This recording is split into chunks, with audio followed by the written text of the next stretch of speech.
Muy buenas tardes para cada uno de ustedes, hermanos. Sean bienvenidos al culto de predicación.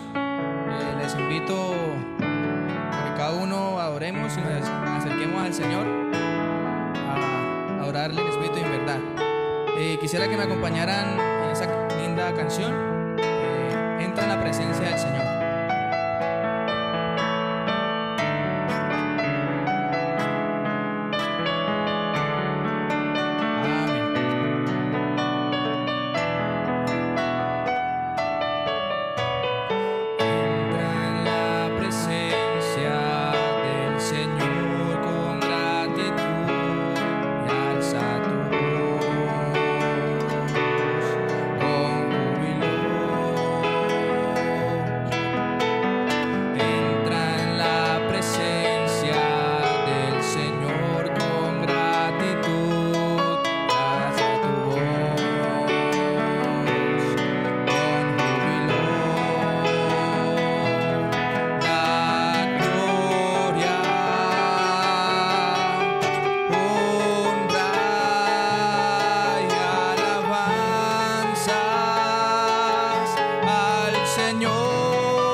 A orar ahora por las peticiones.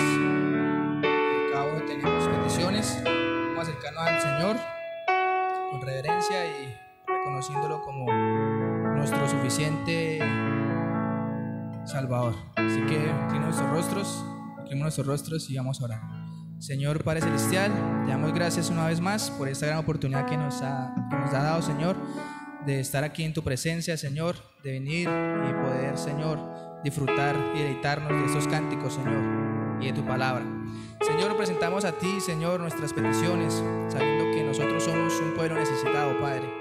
Sabemos, Señor, que tú ya has hecho todas las cosas, Padre. Sabemos que solo es creer, Padre. Así que te pedimos en esta noche, Señor, que nos ayudes, Padre, que nos dé revelación, aumente la fe, Padre, para poder ir y poseer esas puertas, Señor.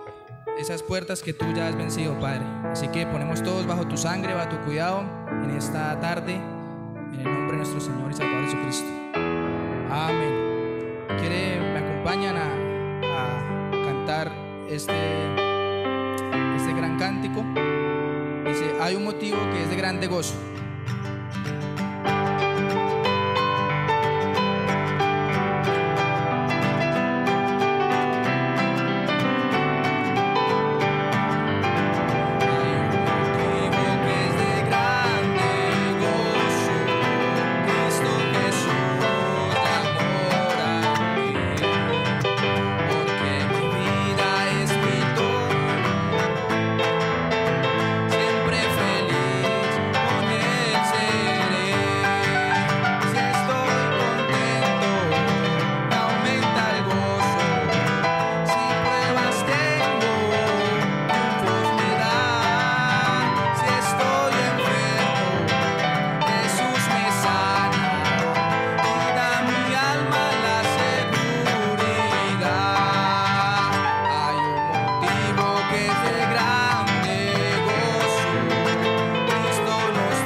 Nosotros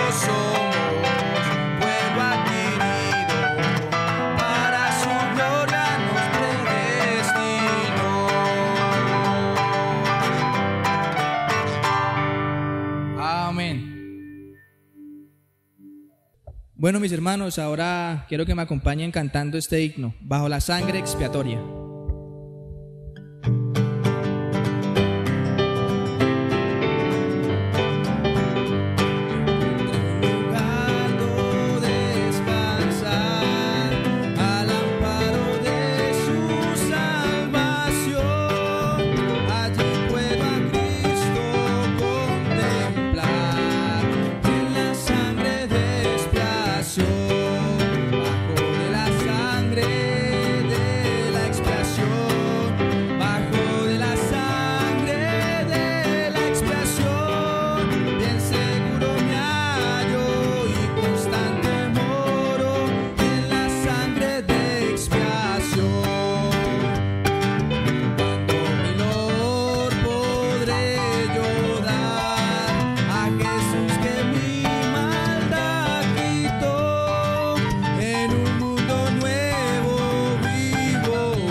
Ahora, hermanos, acompáñenme a cantar este himno, agradecimiento.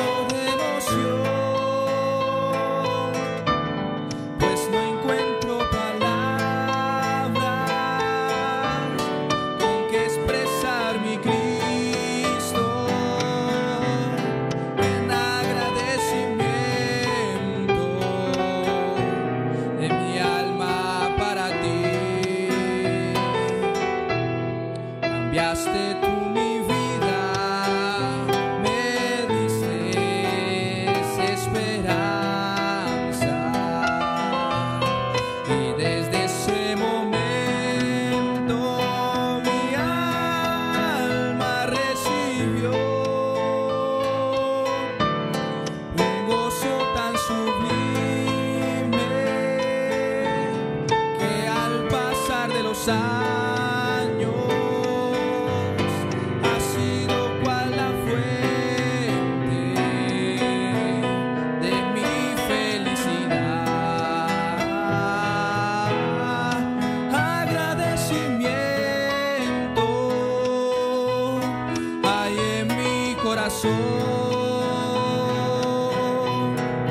canto de alegría,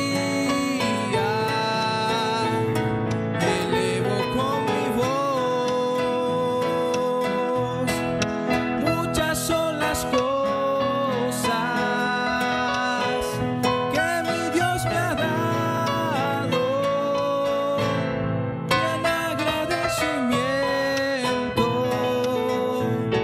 en agradecimiento.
Ahora, hermanos, vamos a recibir lo más importante, que es la palabra eterna del Señor.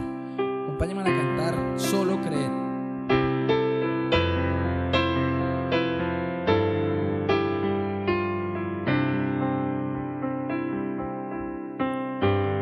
Solo creer, solo creer, todo es posible.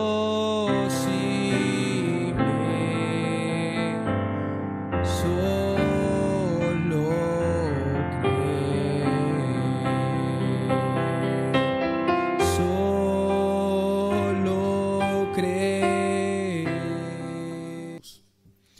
y nos traigas tu palabra, Señor.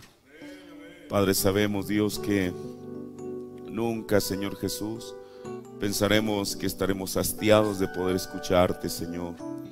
Padre, porque nuestra alma se alimenta con tu palabra, Señor. Tú dijiste que no solo de pan vivirá el hombre, sino de toda palabra que sale de la boca de Dios. Te pido, Dios, que en esta tarde tú, Padre Celestial, puedas honrar la fe de tu pueblo y tú puedas traernos tu palabra, Señor, que ella edifique nuestros corazones, Padre Celestial, y que tú nos ayudes a todos, Señor. Padre, ábrenos, Señor Jesús, tu palabra. Oh Dios, así como aquel domingo por la tarde tú partiste el pan de vida a aquellos caminantes rumbo a Emaús, Señor Dios, ven y hazlo también con nosotros, Padre Celestial. Oh Dios, como los últimos de sus hijos, de tus hijos, esperamos, oh Dios, en ti, que tú vengas y nos abras, que abras tu mano y que nos des el alimento en su tiempo. En el nombre de nuestro Señor Jesucristo pido estas cosas. Amén. Dios bendiga a cada uno de ustedes. Bienvenidos una vez más en el nombre de nuestro Señor Jesucristo.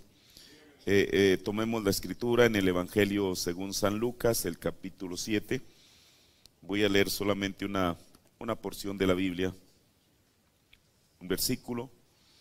San Lucas 7, el verso 16. San Lucas 7, 16. Todos bienvenidos en esta tarde en el nombre del Señor Jesucristo. Dice la palabra del Señor, ya lo tiene San Lucas 7, 16. Y todos tuvieron miedo y glorificaban a Dios diciendo, mire, hubo dos cosas que ellos decían: que un gran profeta se ha levantado entre nosotros y que Dios ha visitado a su pueblo.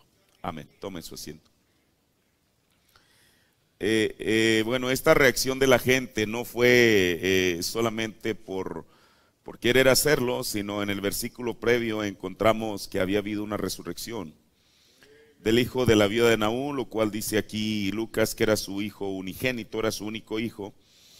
Y cuando Jesús se acerca al féretro y le dice, a ti te digo, levántate, el profeta nos dice que cuando Jesús fue ante la tumba de Lázaro, él tuvo que decir el nombre de Lázaro. Ven fuera. Dijo, porque si él no hubiera dicho el nombre de Lázaro, la resurrección general hubiera acontecido. En esta escritura, la Biblia no nos dice cómo se llamaba este joven, pero precisamente para que no aconteciera la resurrección general, Jesús le dijo, a ti te digo. O sea, a él, a nadie más, a él. Si usted recuerda, cuando Jesús resucitó a la niña de Jairo, es exactamente lo mismo que le dijo. Talita cumi, niña, a ti te digo, levántate. Ahora, mi tema en esta noche, en esta tarde, si pudiera hablar un poquito, voy a ser muy breve.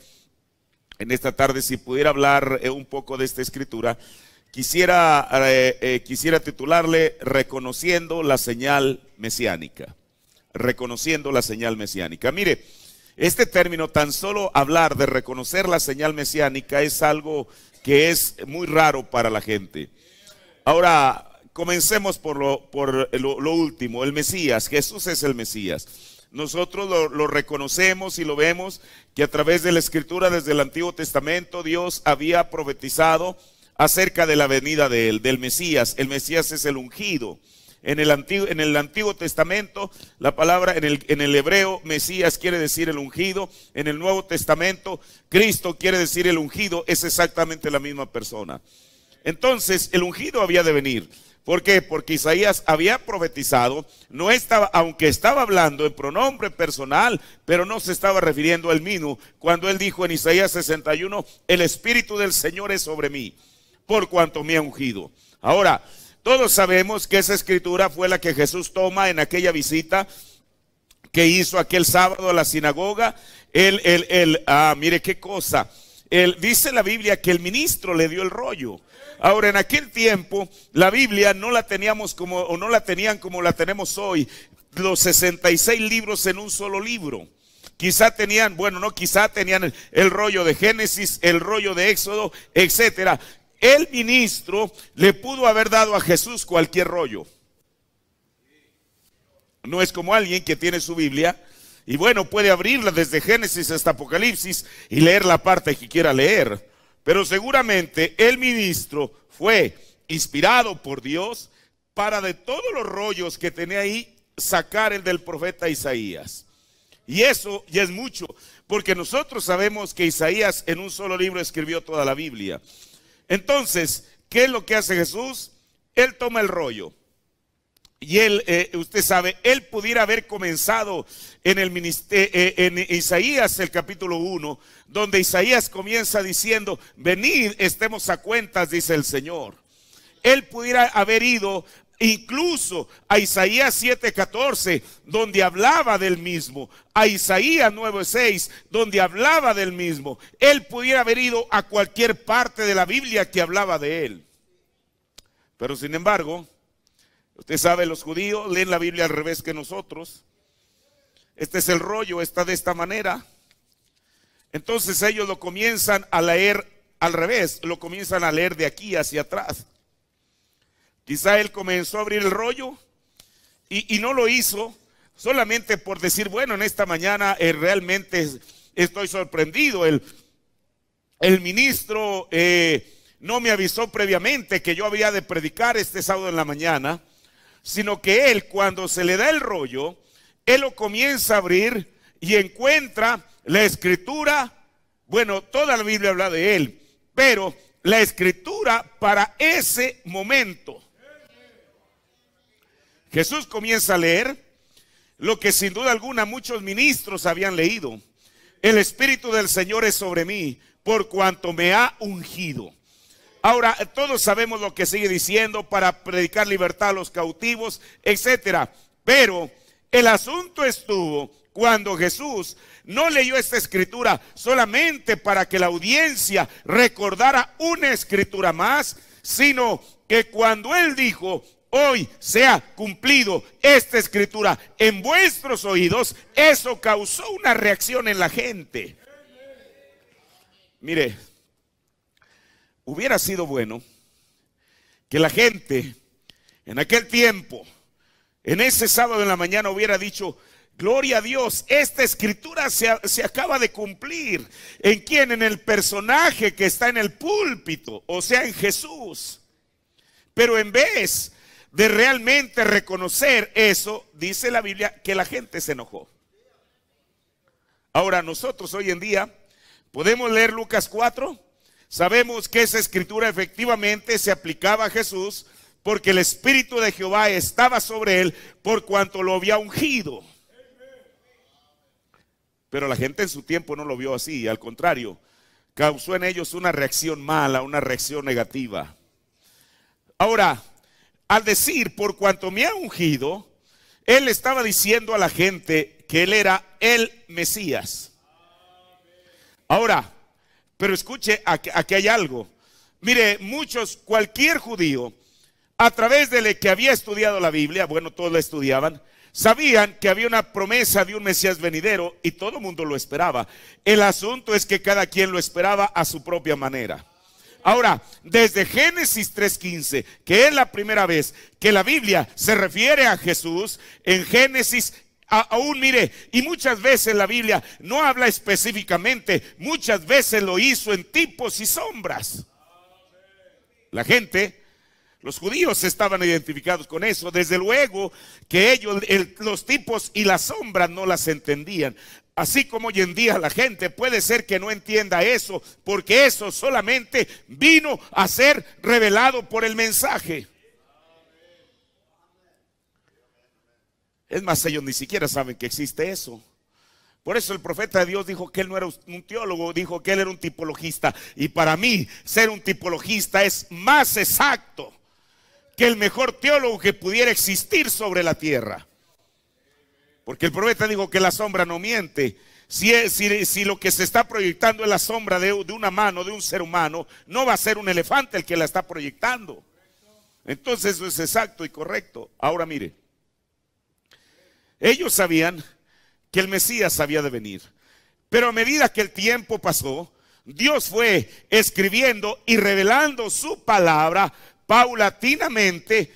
Lo voy a decir de esta manera: es como un rompecabezas, que ese rompecabezas el Señor en Génesis 3:15 puso una pieza, en las demás tipos y sombras puso otra pieza, pero llegó el momento en Deuteronomio 18, el versículo 15 en adelante, donde Moisés, hablándole al pueblo, le dijo: el Señor, aquel Señor en el cual ellos creían, el Señor vuestro Dios os levantará, ¿qué?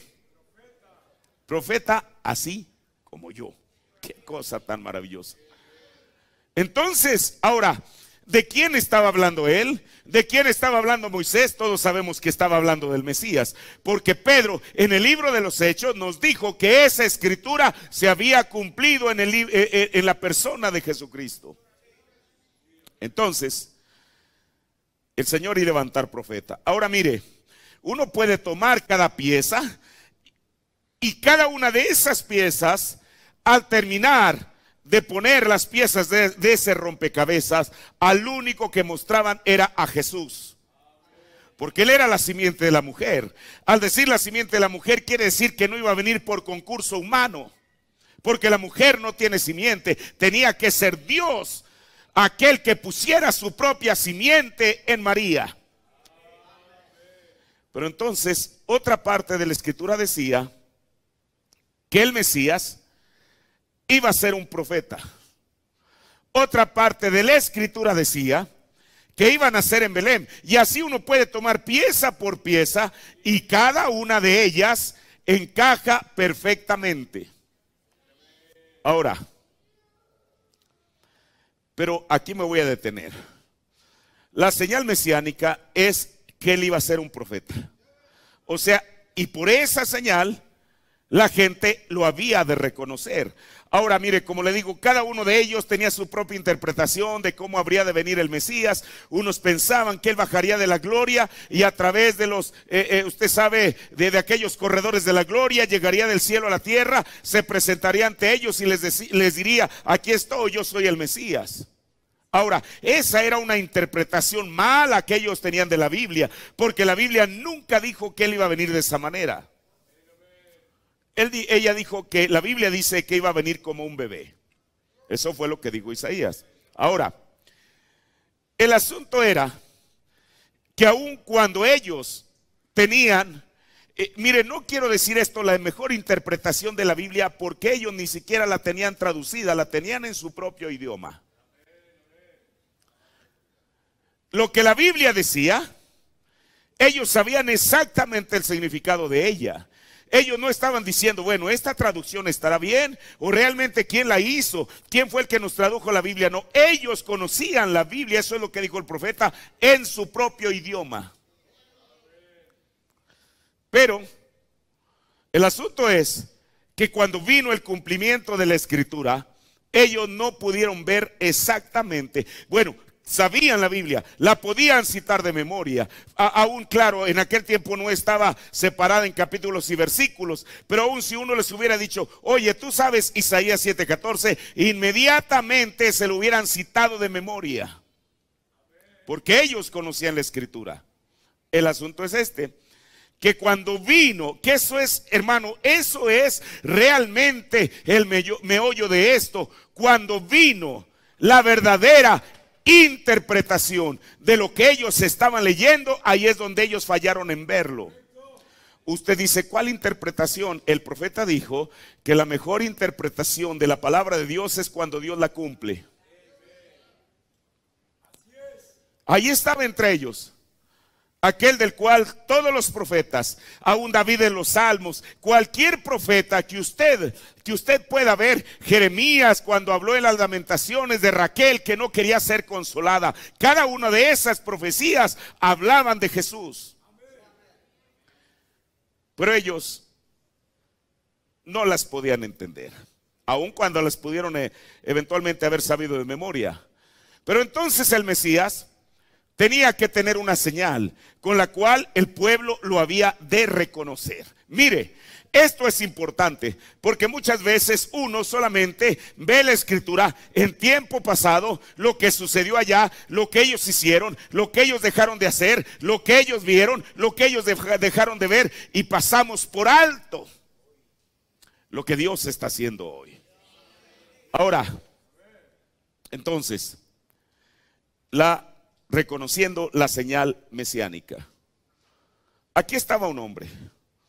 La Biblia dice que no había en él belleza para que le deseásemos. Es más, el profeta de Dios dijo que Jesús no era un predicador. Usted dice, ¿y cómo dice esto? Mire, él nos lleva a una escritura que se encuentra aquí en Mateo, el capítulo 12. Dice en Mateo 12, 17, para que se cumpliese lo que estaba dicho por el profeta Isaías, que dijo. Aquí está otra vez Mateo citando a Isaías. Esto es Isaías el capítulo 42 versos 1 y 2 o 1 al 3, donde dice: he aquí mi siervo, al cual he escogido, mi amado, en el cual se agrada mi alma.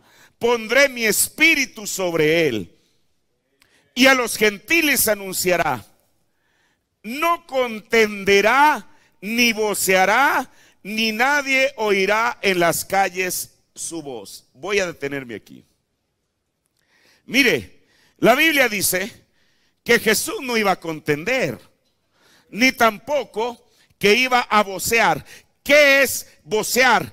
Es clamar. Ahora, cuán diferente era de Juan el Bautista, porque Juan sí era una voz del que clama en el desierto.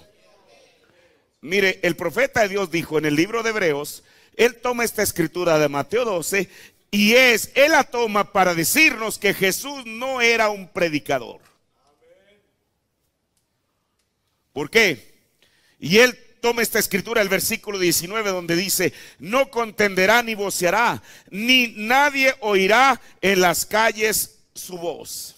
O sea, Jesús, si uno pone, usted sabe, a Juan el predicador, a Juan el Bautista el predicador, y a Jesús, el mensaje de Juan, por la manera en que lo predicaba, por el profeta que era, porque era una voz clamando en el desierto, parecería que había de causar más impacto en la congregación.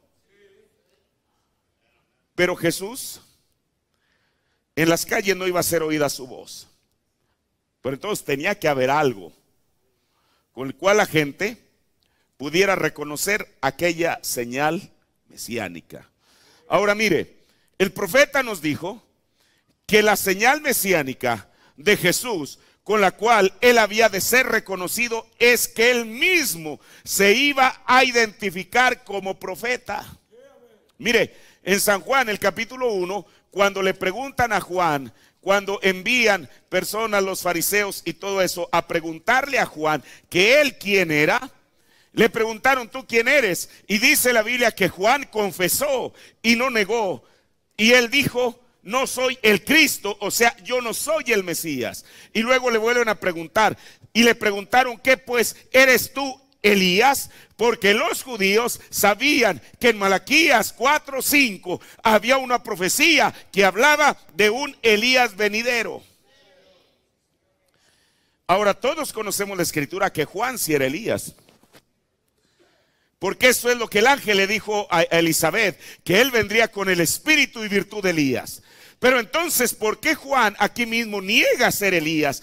Porque él sabía su ubicación, la parte de la escritura que le tocaba cumplir.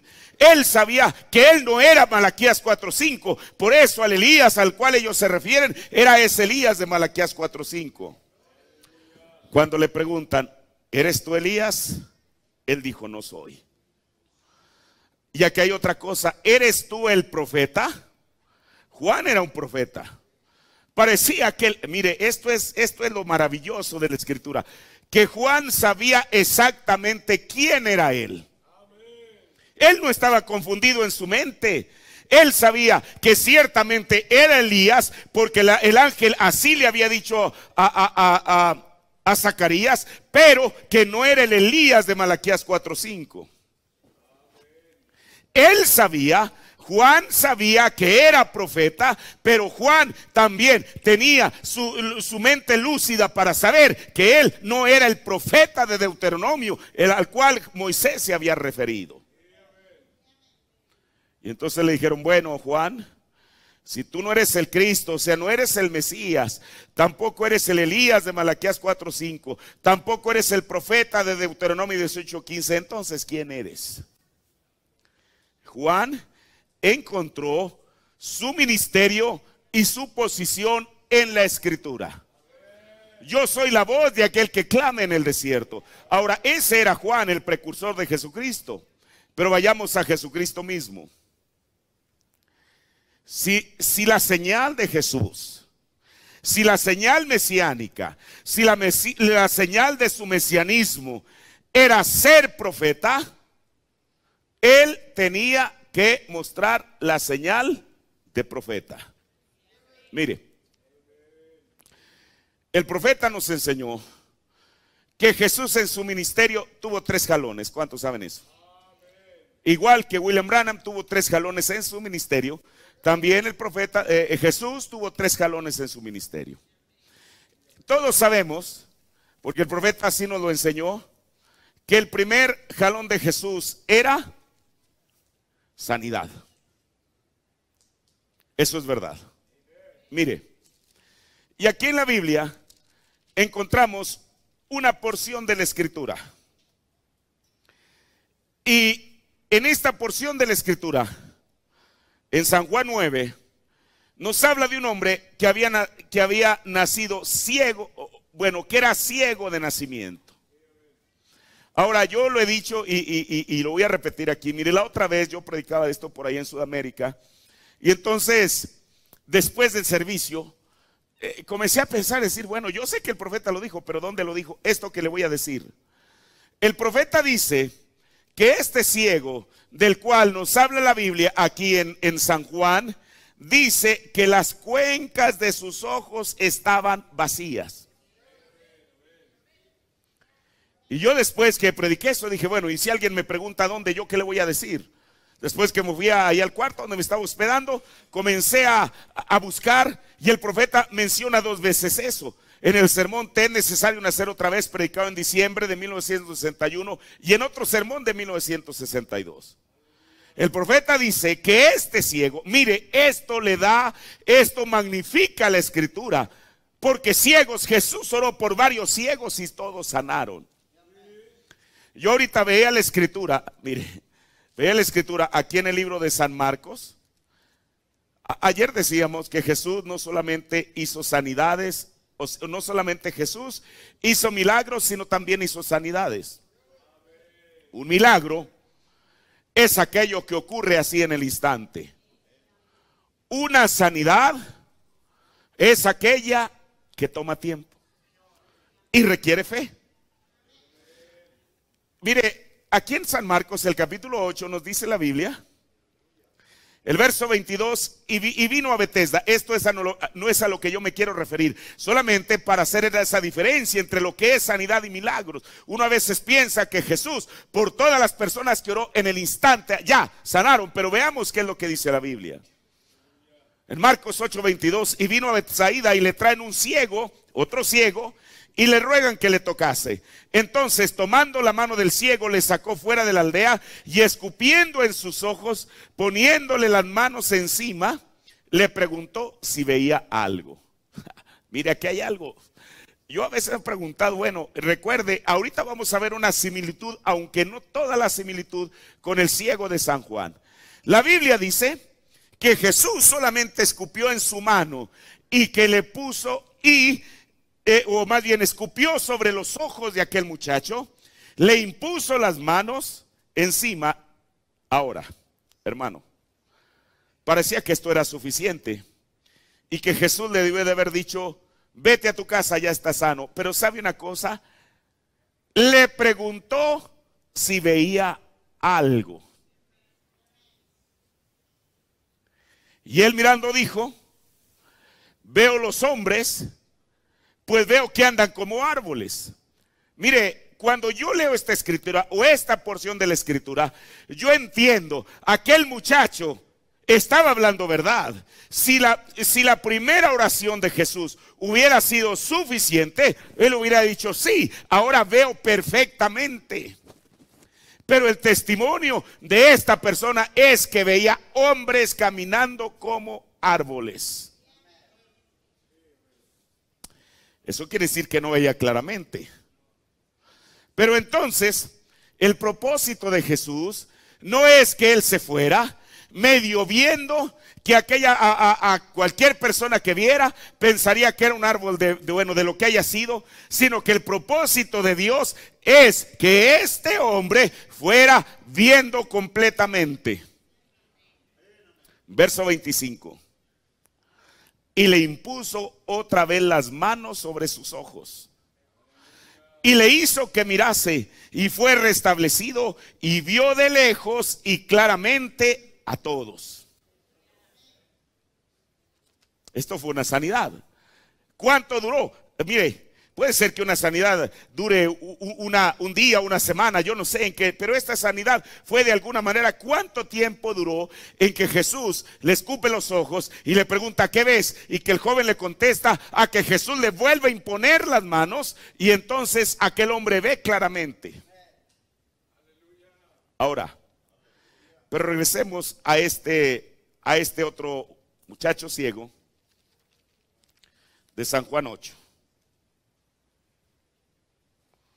No, déjeme verme San Juan 8. Espérenme, si aquí tengo otra escritura que quiero ver también.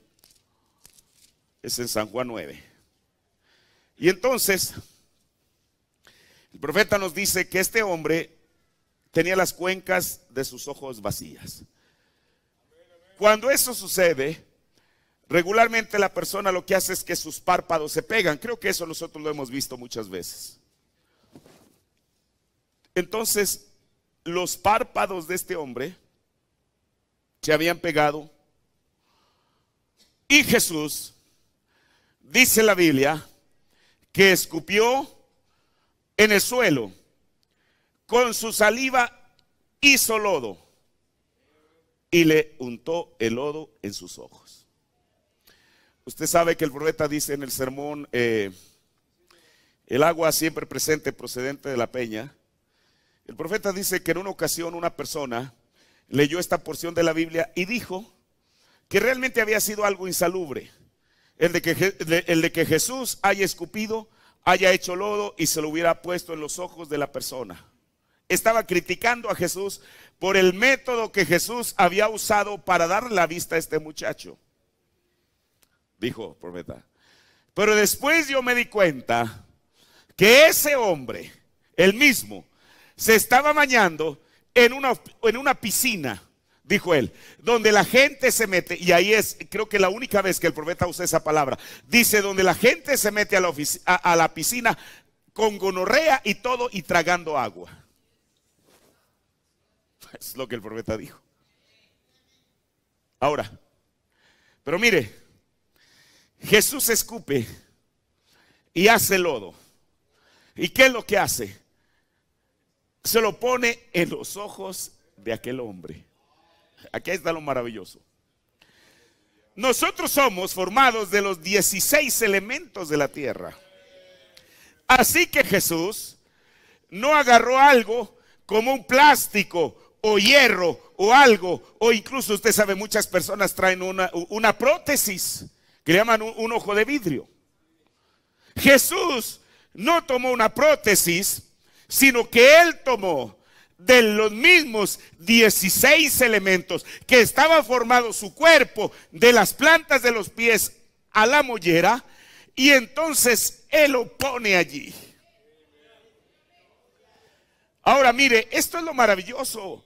¿Cómo es que aquel lodo, aquel material que Jesús hizo con su saliva, reconoció lo que era de su mismo género? Reconoció el mismo material. Pero esto es lo maravilloso más todavía. Este lodo reconoce a este material, y entonces este material comienza a clamar, y de este lodo comienzan a salir nervios que comienzan a buscar los nervios que aquel hombre ya tenía para hacer una fusión y darle completamente su vista. Usted dice, ¿eso funciona de esa manera?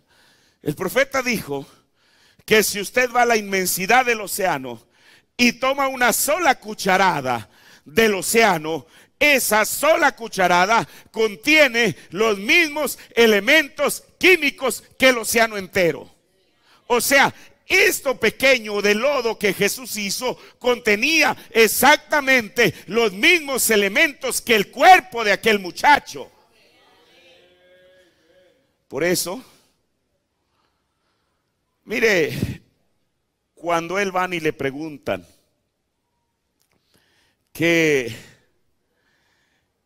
cómo le fueron abiertos los ojos. Mire, aquí había algo. Cuando les preguntaron a los padres habían sido amenazados.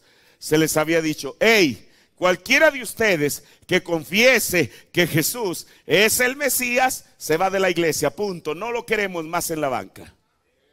La gente estaba espantada. Cuando van y le preguntan a los padres, ¿qué dicen ellos? Pregunten, él ya es mayor de edad, él puede dar razón de sí mismo. Cuando van y le preguntan al muchacho que quién fue el hombre que le había regresado la vista o que le había dado la vista porque nunca la había tenido. Mire, Dios es maravilloso. En una ocasión, Tommy Hicks dijo esto. Él estuvo presente, este testimonio lo hemos oído vez tras vez. Tommy Hicks, Telly Osborne, estuvo en uno de los cultos del profeta y venía una niña en la fila de oración que ella estaba ciega. Exactamente en la misma condición. Mire, yo le voy a decir algo y esto no es para que se escandalice nadie. Cuando Jesús multiplicó los panes y los peces, ya estaban allí los panes y ya estaban allí los peces. ¿Es cierto? Cuando convirtió el agua en vino, ya estaba ahí el agua, solamente la transformó. Eso es verdad. Pero Dios, Jesucristo, en este tiempo se glorificó Él mismo, tomando lo que no hay para hacerlo que exista. Él pudo crear ardillas de donde no había ardillas, porque Él es el creador. Ahora mire Jesús, hermano, con razón cuando Él transformó el agua en vino, la gente pensó que el vino, habían dejado lo mejor del vino para el final. Y eso es exactamente lo que ocurrió en el ministerio de Jesús. Él, lo mejor del ministerio, lo dejó para el final, para el tiempo del fin. Y esto no es menospreciar lo que Jesús hizo allá. Pero mire, él le decía que Tommy Hicks dice eso. O Telly Osborne, no Tommy Hicks, dice que pasó una niña que estaba exactamente en igual condición. Y entonces el profeta, la niña pasa, el profeta la acerca hacia su regazo y comienza a orar: Señor, yo te pido que tú le des ojos a esta niña. Pero entonces hubo algo. Dice que en eso algo como que lo estremeció, y entonces él aleja a la niña de él y le pregunta: querida, ¿de qué color quieres tus ojos? la niña le dijo, azules, hermano Branham. Dice T.L. Osborne que él no tenía cerrados los ojos. Dijo que él vio cómo aquello que ya había sido creado, Dios con su propio color le iluminó sus ojos de color azul. Porque Él es Dios. Ahora, cuando aquel hombre le vuelven a preguntar, porque ellos no estaban satisfechos. Mire, cualquier cosa que ellos pudieran traer sobre el ministerio de Jesús, usted sabe, para evidenciarlo ante la gente, para ellos era bueno. Van otra vez y en el verso 17 le vuelven a decir al ciego, tú pues, ¿qué dices de aquel que te abrió tus ojos? Como él no estaba, hermano, aún aunque lo hubieran amenazado, ¿cómo podían ellos decir o cómo él podía testificar algo en contra de Jesús, de aquel mismo en el cual él había recibido el beneficio? Tú pues, ¿qué dices del que te abrió tus ojos? Él nunca dijo, es un profeta falso. Él nunca dijo, es un hombre, bueno, todo lo que la gente decía acerca de Jesús. ¿Qué dijo él? Y él dijo que es profeta. Hermano, un hombre que ni sabemos ni cómo se llamaba, a lo mejor era un ciudadano común y corriente, había reconocido la señal del Mesías. ¿Cuál era la señal del Mesías? Que iba a ser un profeta. ¿Cómo la reconoció él? Mediante el despliegue de Jesús, de su primer jalón, del primer jalón de su ministerio. Mire, y estos ejemplos que voy a tomar, los voy a tomar de un mismo evangelio, que es del evangelio según San Juan. Ese fue un hombre reconociendo la señal profética por medio de el primer jalón de Jesús. Vayamos a otra escritura, aquí mismo en el libro de San Juan. Esta escritura es mucho más conocida porque el profeta prácticamente después de cada sermón, cuando iba a comenzar la fila de adoración y que él esperaba que el ángel del Señor viniera a su diestra, siempre relataba esta historia. ¿Sabía usted que cuando el profeta de Dios vino a México en 1956, él relató esta misma historia y la historia de Natanael? Debió de haber sido hermoso. Mire, nosotros hemos escuchado tanto cada vez que leemos un mensaje, que escuchamos una cinta del profeta, que ya se nos hace rutinario. Debió de haber sido hermoso para aquella gente que acudió a aquella reunión, escuchar a través del intérprete lo que el profeta estaba diciendo de esta escritura, para poder respaldar su ministerio. Aquí encontramos la historia de una mujer, todos sabemos, es la mujer samaritana. Esta mujercita, el profeta dijo que ella había ido como a las 12 del día más o menos a sacar su agua. Entonces, cuando llega ahí, usted sabe, regularmente los pozos le hacen una especie como de barandilla, no sé, como quizá de ladrillo, yo no sé de qué lo hacían en tiempos pasados, en la cual, bueno, ahí se apoyan aquellos dos pilares, el travesaño de aquella polea, y de ahí dejan caer el agua, el balde, mejor dicho, para sacar el agua. Yo siempre que pienso en esa escritura, pienso que Jesús debió de haberse estado sentado ahí en aquella redondel que le hacen al pozo, de tal manera que cuando la mujer llega ahí, inmediatamente lo identifica, que él no es samaritano, que es judío. Y entonces, si usted nota, la Biblia no dice que fue la mujer aquella que comenzó la plática con él, porque ella misma después lo dijo: ustedes y yo no tenemos comunicación. Quizá la señora llegó allí, vio ahí un desconocido que estaba sentado, ¿qué estaría haciendo? ¿Quién sabe? Ya no sabe, solamente llega ahí, hermano, y como si no hubiera nadie en el mundo, ignorando a la persona que estaba allí, comienza a meter el cántaro para sacarlo de agua. Pero entonces Jesús es quien inicia la conversación. Hermano, los problemas que los judíos y los samaritanos tuvieran, eso no era asunto de Jesús. ¿Qué tal si Jesús hubiera tomado partido con los judíos? Ella le dijo, los judíos y nosotros no nos tratamos, no nos llevamos. Y eso a Jesús, hermano, ¿el qué? Él pasó por alto aquello. Qué cosa. Dijo, bueno, quizá en su pensamiento dijo, a mí no me importa si ustedes se llevan o no. Yo he venido para un propósito. Le dice, dame de beber. Bueno, la mujer primeramente le presenta sus argumentos de que no se tratan, también de que ese pozo a quién le pertenece y que dónde es donde deben de adorar al Señor, si es en Jerusalén o ahí, etcétera, etcétera. Digo, el profeta ella quiso entablar una discusión teológica. Jesús no había venido a eso. Mire, no importa cuánto ella quisiera entablar eso. El propósito de Jesús, quedarse junto al pozo, no era para discutir con nadie.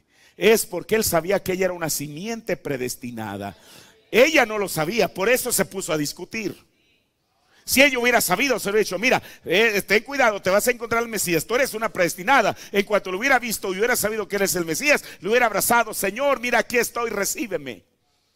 Ella no sabía eso, pero Jesús sí lo sabía.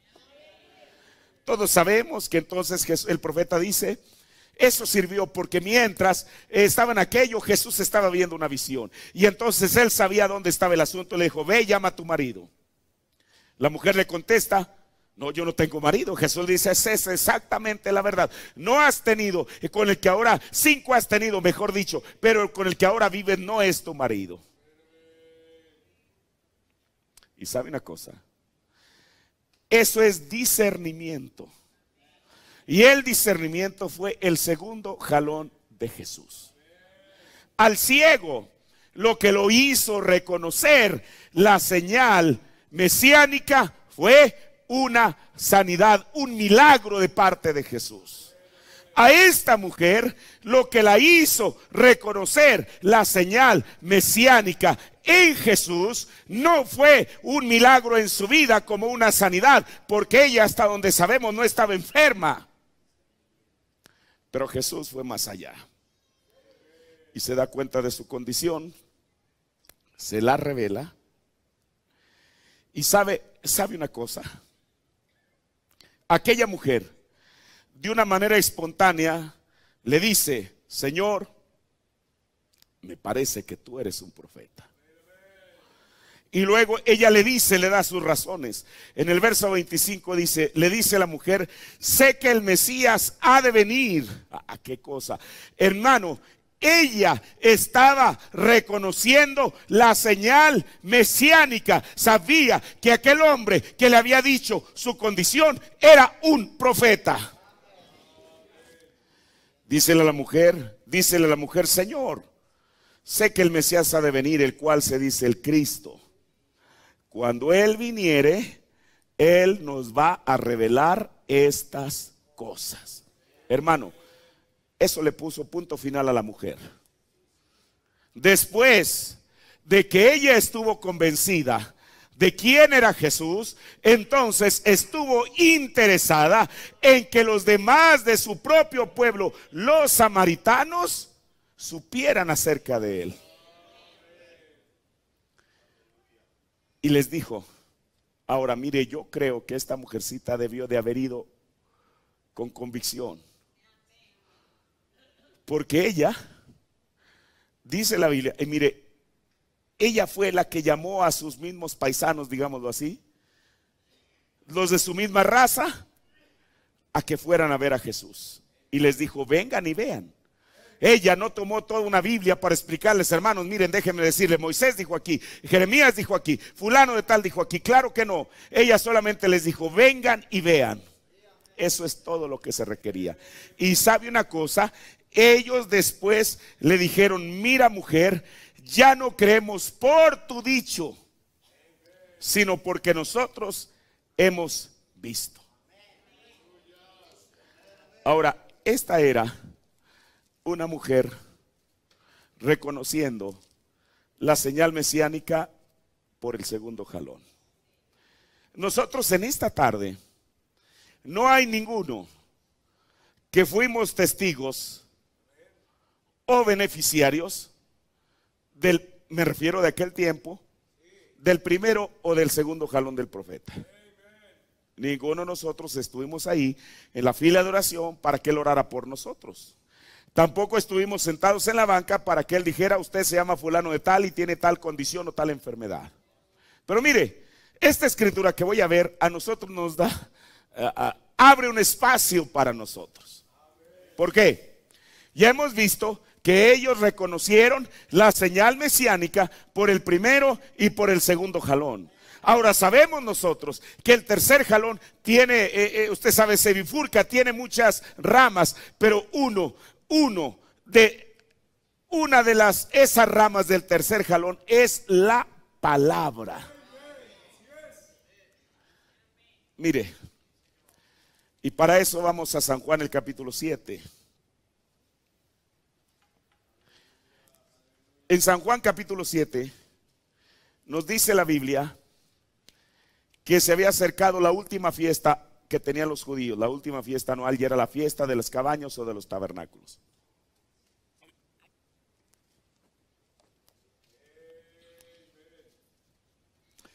Y Jesús, Él estaba un poco renuente a ir a aquella fiesta.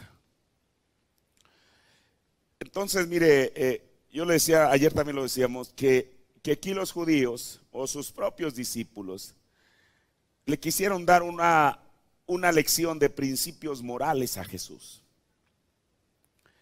Y en en San Juan 7:4 dice, mire lo que ellos le dicen: que ninguno que procura ser claro hace algo en oculto. Y entonces ellos mismos, para remachar el clavo, le dicen: mira, si estas cosas haces, que el mundo las conozca, manifiéstate al mundo. Bueno, Jesús sube a la fiesta, y en San Juan 7:14 dice la Biblia que en medio de la fiesta Jesús enseñaba. En esta fiesta no hay registrado algún milagro o algún discernimiento que Jesús haya hecho. Jesús subió a la fiesta con un propósito que Él tenía, y este propósito era de enseñar.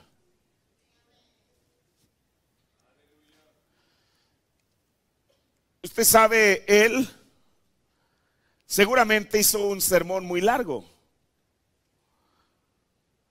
Y entonces, en el último día de la fiesta, recuerde, Él en medio de la fiesta, a la mitad de la fiesta, Él subió y enseñaba. Pero en el último día de la fiesta, dice la Biblia, que Jesús se ponía de pie y clamaba, diciendo exactamente lo mismo que le había dicho a la mujer en el pozo: si alguno tiene sed, venga a mí y beba. El que cree en mí, como dice la Escritura, ríos de agua viva correrán de su vientre. Y Juan hace una anotación y dice: y esto dijo del Espíritu que había de venir, que habían de recibir los que creyesen en él, pues aún no había venido el Espíritu Santo, porque Jesús no estaba aún glorificado. Ahora, mire, le vuelvo a repetir, estos hombres que estaban en la fiesta de los tabernáculos, o las personas, la multitud de hombres y mujeres, ellos no fueron testigos, ni mucho menos pudieron recibir de Jesús algún milagro, o en todo caso algún discernimiento, así como Jesús lo había hecho en San Juan el capítulo 1 y el capítulo 4. Pero más bien aquí Jesús había enseñado. Ahora escuche, esta enseñanza de Jesús, mire, yo sé que a lo mejor uno dice: hermano, pero realmente eso no es tan complicado, no era una gran enseñanza, no era Jesús revelando un gran misterio. Pero la esencia de esto no era cuán grande o pequeña era la enseñanza, sino la enseñanza misma. Y dice la Biblia en el verso 40: entonces algunos de la multitud, oyendo este dicho, decían. Mire, yo quiero que note, no toda la multitud estaba creyendo eso de Jesús, pero algunos, 1, 2, 3, 4 de aquella gran multitud, esa palabra que Jesús había hablado, había impactado sus corazones de tal manera que después que ellos escuchan a Jesús predicar, ellos llegan a esta conclusión: verdaderamente este es ¿qué? El profeta. O sea, verdaderamente ellos estaban reconociendo la señal mesiánica. Y miren el verso 41 dice: y otros decían, este es el Cristo. Algunos empero decían, de Galilea ha de venir el Cristo. Y mire, aquí hay algo. Siempre que Dios muestra algo, va a haber esa clase de personas. Va a haber aquel, el predestinado, creyente para vida eterna, que cuando escuche la palabra de Dios, la palabra tiene que impactar en su corazón. Mientras que va a haber el otro que les va a tratar de encontrar siempre una explicación lógica a lo que está escuchando. Y si aquello que escucha para él no tiene una explicación lógica, sencillamente no lo cree. Pero aquí era distinto. Aquí las personas, aquellos predestinados, no toda la multitud, pero al menos aquellos predestinados que estaban ahí en la congregación, al escuchar a Jesús exponer la palabra y solo la palabra, entonces ellos también reconocieron la señal mesiánica. ¿Cómo la reconocieron? Al decir, este es el profeta. Ahora, usted sabe, hoy en día también, y mire, en esto sí yo quiero ser claro, porque a veces lo que confunde a la gente respecto a la persona de William Branham es que ellos no pueden separar la persona del ministerio. El ministerio era de Dios. Por eso, mire, si usted lee los mensajes a partir de 63, 64 y 65, él muchas veces dijo que era Jesucristo, el mismo de ayer, hoy y por los siglos. Él dijo, en nuestros medios. Y yo tengo que decir amén a eso si creo el mensaje. Pero entonces la falta de entendimiento de la gente, ya ve, dice, ya ve, él era Jesús. Era el ministerio del Hijo del Hombre en un hijo de hombre, así de sencillo. Si la gente pudiera entender eso, hermano, creo que muchas de las cosas que andan en el aire se disiparían. Era el ministerio del Hijo del Hombre en un hijo de hombre. Ahora, pero nosotros, mire, escuche, ¿sabía usted que en este tiempo también nosotros tuvimos que haber reconocido la señal mesiánica? Con esto no quiero decir que él era el Mesías, pero era el ministerio, la señal para poder reconocerlo como un profeta. Mucha gente lo reconoció por el primer jalón, otra gente lo reconoció por el segundo jalón, pero a nosotros nos ha tocado reconocerlo por la manera en que él vino y partió el pan de vida. Eso es lo que hace la diferencia. Por eso nosotros también lo hemos reconocido por uno de los jalones de su ministerio, por el tercer jalón, y hemos reconocido la señal mesiánica. O sea, para él, mire, cuando él dijo, muchas veces la gente le gustaba el eslogan de sus campañas, y a mí también me gusta. Hebreos 13:8, Jesucristo el mismo ayer, hoy, por los siglos. El problema es que mucha gente solamente lo aplica a la sanidad divina. Pero él dijo en la siguiente discrepancia, dijo él, todo aquel que no cree que Jesucristo es el mismo hoy, como fue ayer, con excepción de su cuerpo físico, es simiente de discrepancia. Con excepción de su cuerpo físico, eso yo lo entiendo. Entonces, hoy en día, esa es la manera en que nosotros hemos reconocido la señal mesiánica para nuestro tiempo. ¿Qué es la señal mesiánica? Que Jesucristo, aquel que caminó hace 2000 años por Galilea, estuvo una vez más interesado en los asuntos humanos, que Él vino y mostró la señal del Hijo del Hombre en un Hijo de Hombre, para mostrarnos una vez más la señal mesiánica. Mire, y nosotros, aunque no estuvimos presentes, al escuchar los testimonios que Él da, y no solamente que Él da, que mucha gente que estuvo en sus campañas tiene, creemos tan solo por eso que Él era un profeta de Dios. Pero cuando escuchamos que en la congregación Él le dice a cada persona exactamente cuál es su condición y por qué razón está allí, creemos que Él es un profeta de Dios.